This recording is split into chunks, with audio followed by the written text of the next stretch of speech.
Single wheel spin, grinds, jumps.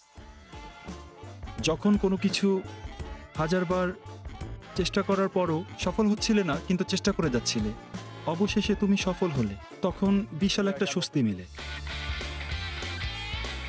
যেমন আমার জন্য হ্যান্ড প্ল্যান্ট এমনই একটি ট্রিক বা কৌশল ছিল। অর্ধেকটা করতে পারা পর্যন্ত চেষ্টা চালিয়েছি, আর যেদিন সেটা পেরেছি সেদিনই আমি সফল হয়েছি। ভাগ্য ভালো যে ভিডিও করা হয়েছিল। এটা অবিশ্বাস্য ছিল, কারণ আমি প্রথমে বুঝতেই পারিনি আমি করতে পেরেছি। আমি চালিয়ে যেতে যেতে ভাবছিলাম ওইখানে এটা কি ঘটে গেল। তারপরে আমি হেলমেট খুলে ফেললাম, আর দারুণ অনুভূতি হচ্ছিল।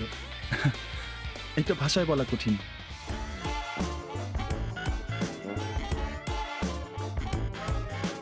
একবার বিশ্ব চ্যাম্পিয়ন, দুইবার জার্মান চ্যাম্পিয়ন, এখন ওয়ার্কশপ নিচ্ছেন।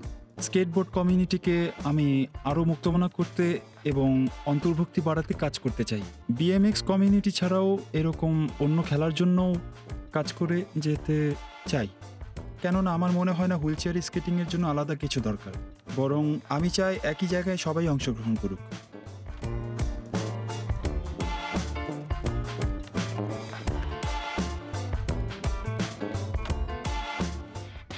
অন্য যে কোনো এক্সট্রিম স্পোর্টসের মতো আহত হবার ঝুঁকি খুব বেশি।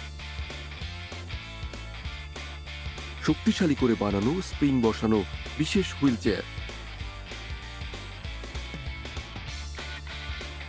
হেলমেট আর নিরাপত্তা সরঞ্জাম।